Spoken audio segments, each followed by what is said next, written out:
Bismillahirrahmanirrahim. Assalamualaikum warahmatullahi wabarakatuh. Alhamdulillahi rabbil alamin. Nahmaduhu wa nasta'inuhu wa nastaghfiruh wa natubu ilaih wa na'udzu billahi min syururi anfusina wa min sayyiati a'malina. May yahdihillahu fala mudhillalah wa may yudlilhu fala hadiyalah. Asyhadu an la ilaha illallah wahdahu la syarikalah wa asyhadu anna Muhammadan abduhu wa rasuluhu la nabiyya ba'dah. Allahumma sholli wa sallim wa barik ala Muhammad wa ala alihi wa sahbihi ajma'in. Amma ba'd. Usikum wa iyaya bitaqwallah faqad fazal muttaqun. Qala Allah ta'ala fi kitabil karim, a'udzu billahi minasyaitonir rajim. Ya ayyuhalladzina amanu taqullaha haqqa tuqatih wa la tamutunna illa wa antum muslimun. Ayyuhal ikhwa wal akhwat, a'azani Allah wa iyyakum ajma'in. Alhamdulillah, pada hari ke-19 ini kembali kita melanjutkan kajian atau pembacaan rutin kitab kita, yaitu kitab 500 tanya jawab masalah jin dan sihir karya Syekh Ridho Abdullah Basha. Ya. Mudah-mudahan apa yang kita bacakan pada pagi hari ini bisa bermanfaat untuk menambah hasanah keilmuan kita, khususnya dalam masalah perkara-perkara tentang jin dan juga tentang sihir. Ya. Insya Allah hari ini kita akan memulai pertanyaan ini dengan pertanyaan nomor 96. Apakah membawa senjata juga bagian dari syaitan? Maka Syekh menjawab dengan sebuah hadis dari riwayat sahabat mulia, yaitu Abu Hurairah radhiyallahu an, dari Nabi sallallahu alaihi wasallam. Beliau bersabda, la yushir ahadukum ala akhihi bisilah fa innahu la yadri la'alla syaitana yanzagu fi yadihi fayaqa'u fi hufrati minan nar. Janganlah seseorang dari kalian menunjuk saudaranya dengan senjata, karena dia tidak tahu, bisa jadi syaitan membuat senjata terlepas dari tangannya kemudian mengenai saudaranya sehingga ia terjatuh dalam jurang di neraka. Hadis riwayat Al-Bukhari dalam sahihnya nomor hadis 7072. Maksud dari hadis ini adalah seorang yang berakal dari kaum muslimin tidak boleh menghunus atau menunjuk pada wajah saudaranya dengan senjata meski tujuannya untuk bercanda.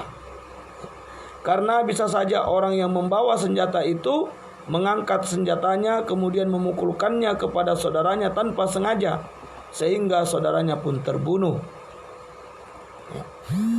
Syaitan yang dilaknat Allah selalu mendorong seseorang untuk membunuh atau membalas dendam tanpa alasan yang syar'i.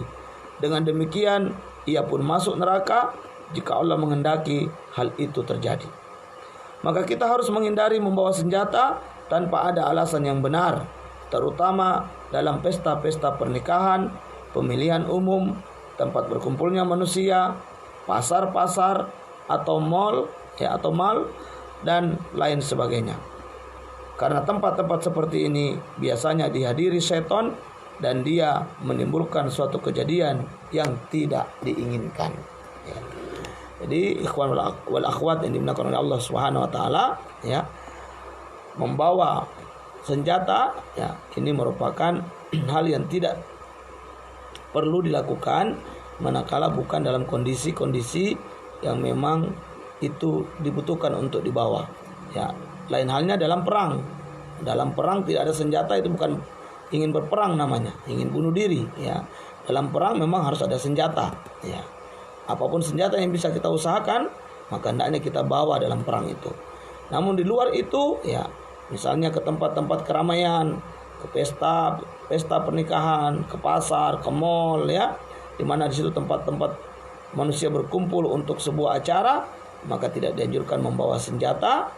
Dan sangat diwanti-wanti barang siapa yang memegang senjata, ya, hendaknya dia menjaga untuk tidak mengarahkan senjata itu ke hadapan saudaranya, ya.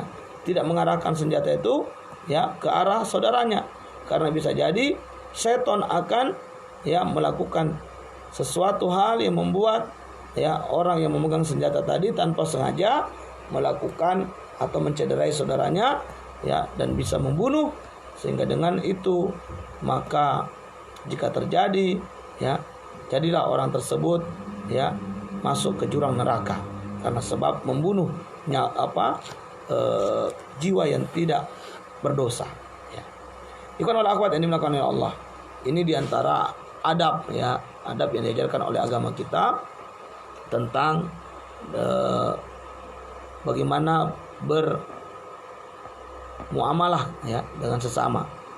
Jangan sampai kita ini, ya, dengan ketidakngertian kita, ketidaktahuan kita, atau kekurangan ilmu kita, lantas kita sembarangan membawa senjata tajam, ya, pamer senjata tajam misalnya, lalu menunjuk-nunjuk orang dengan senjata tajam. Nah, ini hal yang tidak dibolehkan dalam hadis ini, ya.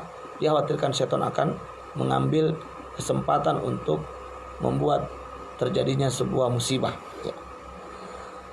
Selanjutnya pertanyaan ke-97, apakah berolok-olok juga dari setan? Ya, ini banyak kita temukan berolok-olok ini, ya. Apakah ini juga bagian dari setan ini? Ya.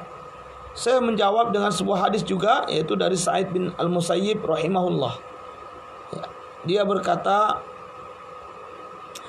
bainama Rasulullah sallallahu alaihi wasallam jalisun wa ma'ahu ashabuhu waqa'a rajulun bi Abi Bakrin fa'adahu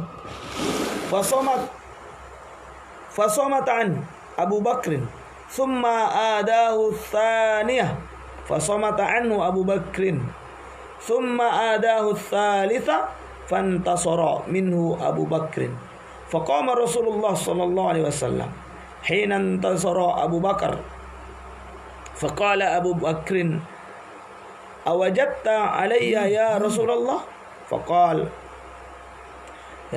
Rasulullah sallallahu alaihi wasallam nazala malakun minas samai yukadzibuhu bima qala lak falamma intasarta waqa'a asy-syaitan falam akun li ajlisa id waqa'a asy-syaitan. Ketika Rasulullah sallallahu alaihi wasallam sedang duduk bersama para sahabat beliau, tiba-tiba datang seorang lelaki dan mencaci Abu Bakar. Tapi Abu Bakar diam saja. Kemudian lelaki itu mencaci lagi untuk kedua kalinya, dan Abu Bakar tetap diam saja. Lelaki itu mencacinya untuk yang ketiga kalinya, maka Abu Bakar membela diri. Maka Rasulullah SAW berdiri ketika Abu Bakar membela diri. Abu Bakar pun bertanya, apakah Anda marah kepadaku, wahai Rasulullah? Rasulullah SAW menjawab, seorang malaikat dari langit telah turun untuk mendustakan perkataan orang yang mencacimu. Tapi ketika engkau membela diri, datanglah syaitan. Karena itu aku tidak bisa duduk di sini ketika syaitan sudah datang. Hadis riwayat Abu Dawud dalam As-Sunan, nomor hadis 4898. Al-Albani berkata ini hadis hasan li ghairihi, ya. Hadis hasan li ghairihi. Ya. Dalam hadis lain Rasulullah, ya, yang dibawakan oleh sahabat Sulaiman bin Surat radhiyallahu an, dia berkata, kuntu jalisan ma'an Nabi sallallahu alaihi wasallam wa rajulani yastabani fa ahaduhuma ihmarra wajhuhu wa antafakhat awdajuh faqala an-nabiy sallallahu alaihi wasallam inni la a'lamu kalimatan law qalaha dhahaba anhu ma yajid law qala a'udzu billahi minasy syaithanir rajim dhahaba anhu ma yajid faqalu lahu ala tasma'u ma yaqulu an-nabiy sallallahu alaihi wasallam qala inni lastu bimajnun. Aku pernah duduk bersama Nabi sallallahu alaihi wasallam. Kemudian ada dua orang yang sedang bertengkar. Salah satunya sudah memerah wajahnya dan mengembang urat-urat lehernya. Maka Nabi Shallallahu Alaihi Wasallam bersabda, aku mengetahui satu kalimat, jika dia mengucapkannya pasti hilang kemarahan yang ada dalam dirinya. Jika dia mengatakan a'udzubillahi minasyaitonir rajim, pasti hilang kemarahan yang dia dapati. Orang-orang pun berkata kepada laki yang marah, tidakkah engkau mendengar apa yang dikatakan Nabi Shallallahu Alaihi Wasallam? Lelaki itu menjawab, ya, aku bukan orang gila. Hadis riwayat Al-Bukhari nomor hadis 3282. Ikhwah wal akhwat yang dimuliakan oleh Allah, dari dua hadis ini jelas sekali bahwasanya ya, perbuatan-perbuatan buruk itu selalu ada seton, ya. Ya. Selalu ada seton yang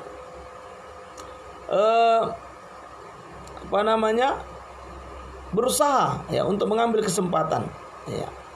Maka selalu ada setan yang muncul untuk membantu keburukan yang terjadi, ya. Jadi termasuk dalam hal ini adalah mengolok-ngolok, termasuk juga dalam hal ini adalah apa? Marah, ya, bertengkar, maka di situ setan selalu hadir untuk mengambil kesempatan. Oleh karena itu ikhwan wal akhwat yang dimuliakan oleh Allah, ya. Jikalau di antara kita ada yang sedang marah, jikalau di antara kita ada yang sedang tersulut emosinya, maka perbanyak membaca a'udzubillahi minasyaitonir rajim. Ya. Jika ia marah dalam kondisi berdiri, hendaknya dia duduk. Ya. Kemudian di antara yang lain yang bisa dilakukan adalah berwudu. Di saat kita marah, hendaknya berwudu. Kenapa? Karena sebagaimana yang kita telah bahas pada pertemuan yang lalu, bahwasanya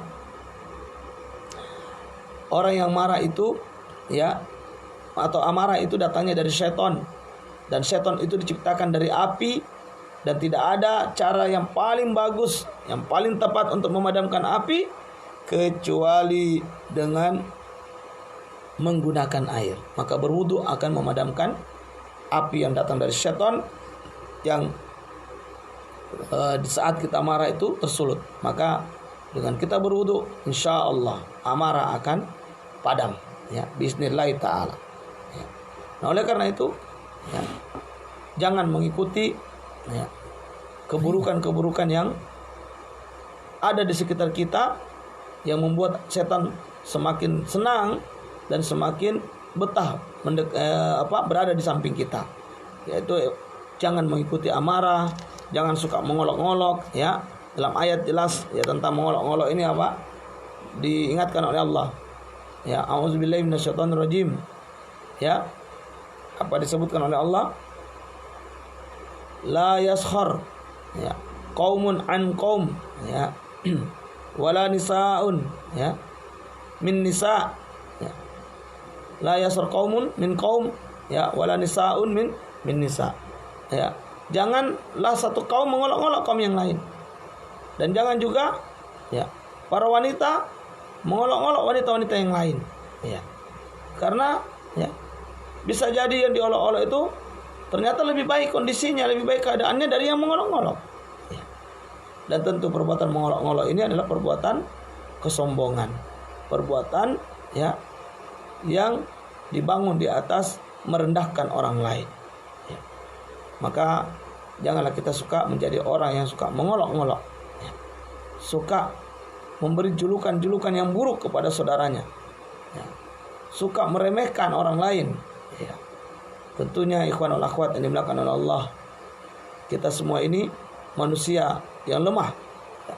Manusia yang tidak luput dari salah dan khilaf, yang tidak pernah lepas dari aib dan celah, ya. Jika kita bisa melihat aib seseorang, ya, melihat kekurangan orang lain, ketahuilah sesungguhnya orang lain juga memiliki mata yang sama, yang bisa melihat seperti mata kita, dan juga mampu melihat aib-aib dan kekurangan-kekurangan kita. Maka oleh karena itu, ya, hindari untuk melihat kekurangan orang lain, mencari-cari kesalahan orang lain, kekurangan orang lain, aib-aib orang lain, ya, dan fokuslah untuk terus memperbaiki diri dan untuk, ya, melihat aib sendiri lalu memperbaikinya, ya, maka itu akan membuat kita lebih selamat, ya, di dalam kehidupan di dunia ini, ya, sehingga kita akan bisa lebih dekat kepada Allah Subhanahu wa ta'ala. Janganlah jadi orang-orang yang suka memperturutkan hawa nafsu, ya, memperturutkan amarah, yang mana amarah dan memperturutkan hawa nafsu itu adalah sebuah langkah-langkah mengikuti langkah-langkah setan, ya. Waliyadubillah, ya, setan ini adalah musuh yang nyata bagi kita semuanya, maka jadikan dia musuh dan jangan pernah kita menjadikan setan sebagai teman, ya. Ikhwan wal akhwat yang dimuliakan oleh Allah. Kemudian pertanyaan ke-98, apakah lupa itu dari setan? Ya. Maka saya menjawab bahwa apakah lupa itu dari setan? Jawabannya adalah benar, ya. Hal ini berdasarkan dari firman Allah Subhanahu wa taala, di mana Allah taala berfirman, a'udzubillahi minasyaitonirrajim. Qala ara'aita id awayna ila as-sakhrati fa inni nasitul hut wa ma ansanihu illa asy-syaitan an adhkurah wattakhadha sabilahu fil bahri ajaba. Muridnya menjawab, tahukah kamu tak kala kita mencari tempat berlindung di batu tadi, sesungguhnya aku lupa menceritakan tentang ikan itu, dan tidak ada yang melupakan aku untuk menceritakannya kecuali syaitan. Dan ikan itu mengambil jalannya ke laut dengan cara yang aneh sekali. Quran surat Al-Kahfi ayat 63. Maka Nabi Musa kembali lagi meniti perjalanannya yang sudah dilaluinya hingga sampai pada batu karang. Sesungguhnya setanlah yang membuat sang murid lupa memberitahu. Baru setelah itu mereka berjalan menuju laut. Ya. Ini kisah tentang Nabi Musa dan muridnya yang sedang, ya, mencari seorang hamba Allah yang lebih pintar dari Musa saat itu. Ya, Musa, ya, ingin melihat atau mencari sosok yang lebih pintar darinya, ya. Maka Allah menyuruhnya untuk melakukan perjalanan, ya, untuk berjumpa dengan seseorang tersebut, yaitu Nabi Khidir alaihissalam, ya. Nah, dalam perjalanan, ya, beliau, ya, membawa bekal, ya. Dan diantara bekal itu adalah seekor ikan, ya, atau ikan, ya. Nah, ternyata saat sampai di sebuah, ya, tempat di tepi pantai, ya, di batu karang, ikan itu lompat, ya, dan lari, ya, dengan cara yang aneh, ya. Dan muridnya lupa memberitahu Nabi Musa. Dan lupa ini, ya, sebagaimana disebutkan dalam ayat ini, wa ma ansanihu illa syaitan, ya, tidaklah yang melupakan aku itu kecuali syaitan. Jadi jelas sekali bahwa sifat lupa yang sering terjadi itu, ya, adalah adanya campur tangan syaitan, khususnya dalam hal-hal yang baik, ya. Dalam hal kebaikan, maka, ya, syaitan punya andil untuk melupakan kita, ya, atau melalaikan kita. Dan ayat lain ya, juga menjelaskan, wa qala lilladzi dhanna annahu najim minhuma udhkurni 'inda rabbik fa ansahu asy-syaitan dzikra rabbih falabitha fis sijni bid'a sinin, ya.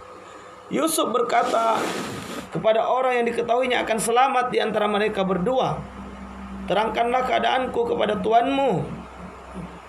Maka syaitan menjadikan dia lupa menerangkan keadaan Yusuf kepada tuannya. Karena itu tetaplah dia Yusuf dalam penjara beberapa tahun lamanya. Quran surat Yusuf ayat 42. Ketika Yusuf alaihissalam yakin bahwa pelayan yang biasa memberi minuman kepada raja akan selamat, Yusuf berkata kepadanya secara rahasia agar temannya tidak merasa bahwa dirinya disalib, ceritakan kisahku kepada sang raja. Tapi orang yang dipesani itu lupa untuk menceritakan kisah Yusuf kepada sang raja, sehingga Yusuf berada dalam penjara selama bertahun-tahun lamanya. Ini merupakan salah satu bentuk tipu daya syaitan agar Nabi Allah Yusuf alaihissalam tidak keluar dari penjara. Inilah yang benar, wallahu a'lam bishawab, ya.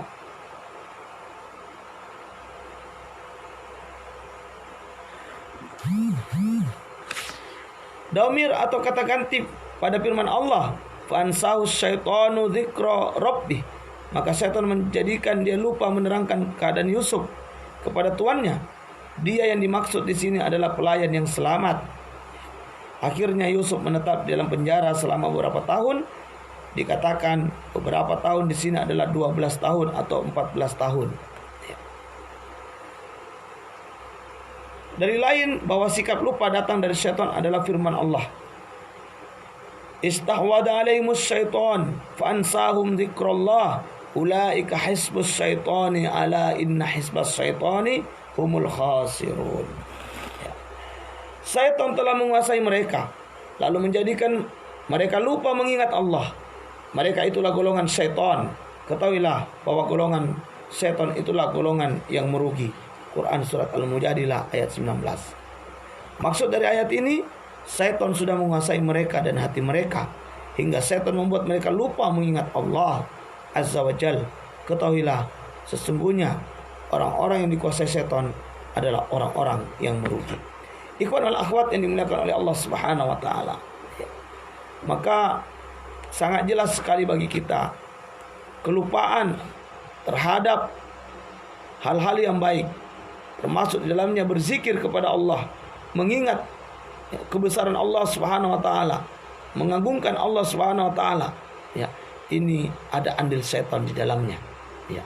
Setan selalu membuat kita lupa ya untuk hal-hal yang baik, ya, untuk berbuat baik, ya, untuk berzikir, ya, untuk melakukan hal-hal yang positif. Maka setan selalu berusaha untuk membuat kita lupa, untuk membuat kita lalai, sehingga kebaikan itu pada akhirnya tidak terlaksana, sehingga hal-hal positif itu pada akhirnya ya tidak juga terkerjakan. Oleh karena itu ikhwan wal akhwat yang dimuliakan oleh Allah Subhanahu wa taala, ya, perbanyaklah berlindung dari syaitan ya dalam segala hal agar kita tidak termasuk golongan yang suka lupa ya, yang menyebabkan kita sangat sedikit mengerjakan kebaikan-kebaikan ataupun amal-amal salih.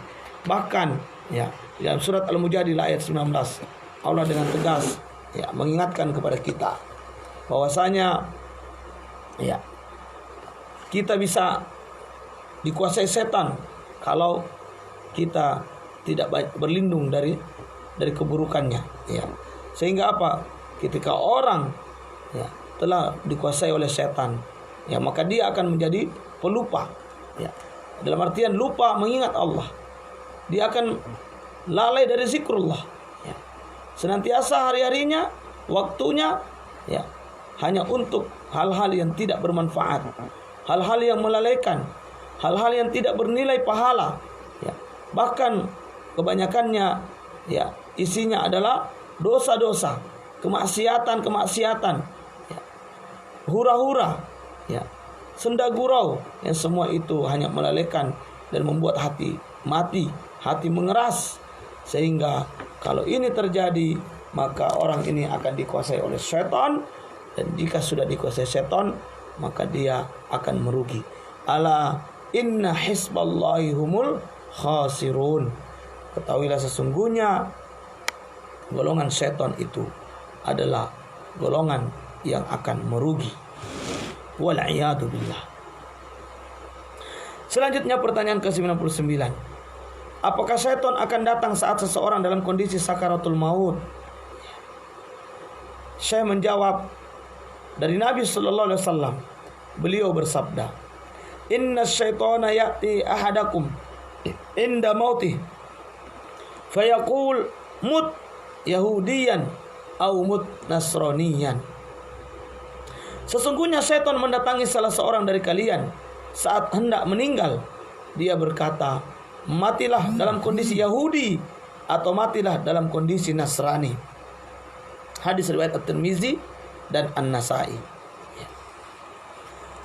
Maka menjadi kewajiban setiap muslim dan muslimah adalah berpegang teguh dengan terhadap akidah yang sahihah dan selalu menetapi amal salih. Tujuannya agar saat kematian mendatanginya, Allah dengan karunia-Nya menganugerahkan kepadanya keteguhan di atas iman dan keselamatan dari keburukan syaitan yang terkutuk, beserta seluruh keturunannya. Ya.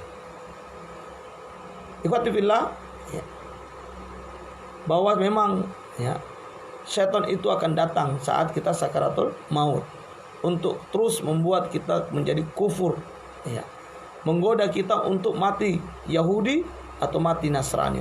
Ya. Maka diantara yang bisa kita lakukan untuk mencegah penguasaan setan saat sakaratul maut ini adalah apa? Istiqamah di atas iman. Ya, berpegang teguh dengan akidah yang sahihah dan selalu menetapi amal salih. Ya. Yang namanya iman selalu terkait dengan amal salih, selalu diiringi dengan amal salih. Karena iman ya tanpa amal salih ya itu tidaklah sempurna. Ya. Maka Allah Ta'ala berfirman, Yusabbitullahu alladhina amanu bil qawli tsabit fil hayatid dunya wa fil akhirah wa yudillullahu adh-dhalimina wa yaf'alullahu ma yasha. Allah meneguhkan iman orang-orang yang beriman dengan ucapan yang teguh di dalam kehidupan di dunia dan di akhirat. Dan Allah menyesatkan orang-orang yang zalim dan memperbuat apa yang Dia kehendaki. Dan Allah memperbuat apa yang Dia kehendaki. Quran surat Ibrahim ayat 20. Maksud keteguhan dalam kehidupan dunia adalah bisa mengucapkan la ilaha illallah ketika roh keluar saat hamba meninggal dunia. Sementara keteguhan di akhirat adalah hamba bisa menjawab pertanyaan dua malaikat di dalam kubur dan dengan lancar. Juga bisa memberi jawaban yang benar saat dihadapkan kepada Allah untuk dimintai pertanggungjawaban pada hari kebangkitan. Kita memohon kepada Allah dengan keutamaan dan keagungannya agar memberi keteguhan kepada kaum mukminin dalam dua keadaan tersebut. Semoga Allah memberikan kepada kita semua surga Firdaus yang paling tinggi. Allahumma amin amin amin ya rabbal alamin. Ikhwati fillah, ya. Dalam ayat yang lain juga Allah berfirman dalam surat Fussilat ayat 30, ya.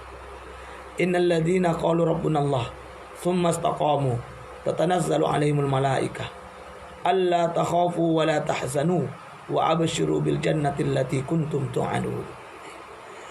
Sesungguhnya orang-orang yang berkata Rabb kami adalah Allah, ya, lalu istiqamah dengan apa yang dikatakannya, apa yang diyakininya, maka malaikat akan turun kepadanya para malaikat di saat sakaratul mautnya, ya, untuk meneguhkan, ya.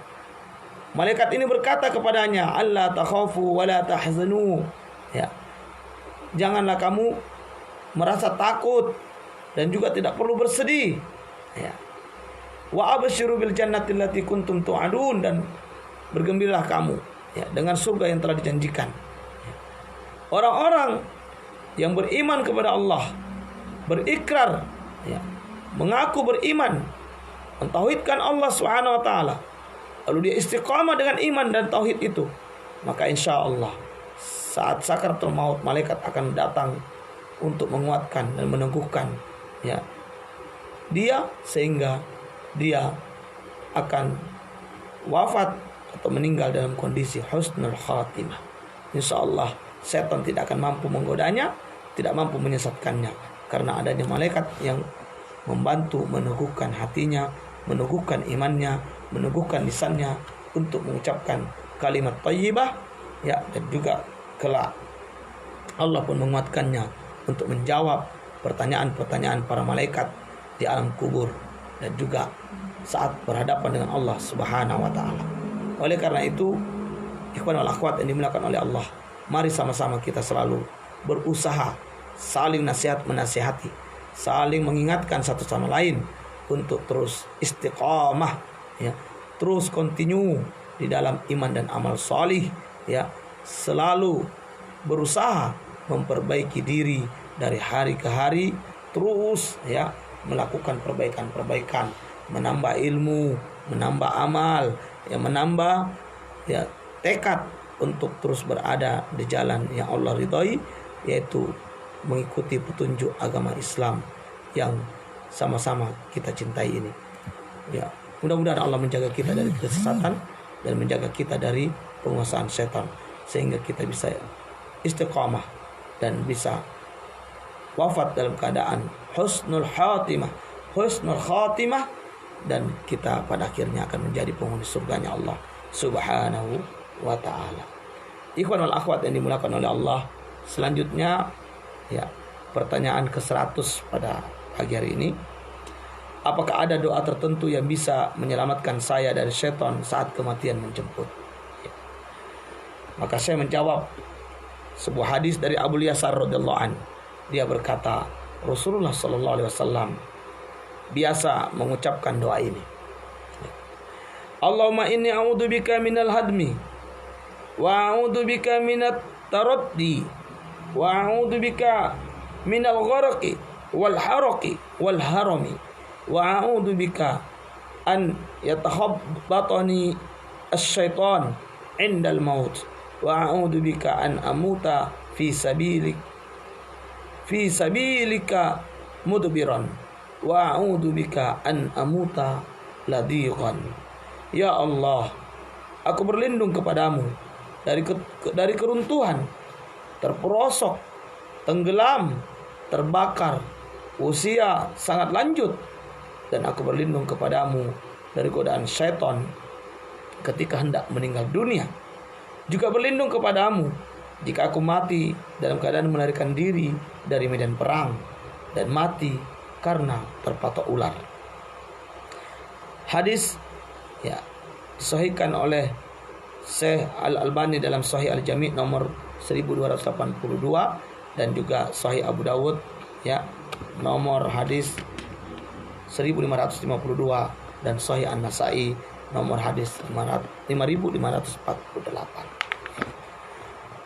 Dari hadis ini kita ambil pelajaran yang penting bahwa ya doa ya yang biasa diucapkan Nabi untuk berlindung daripada setan ya dan beberapa hal lain ya sering diucapkan oleh Nabi. Maka hendaknya kita juga menghafalkan doa ini agar kita bisa membacanya ya, baik di dalam sujud, dalam sholat ataupun di luar sholat ya, dalam keadaan-keadaan yang mustajab doa ya.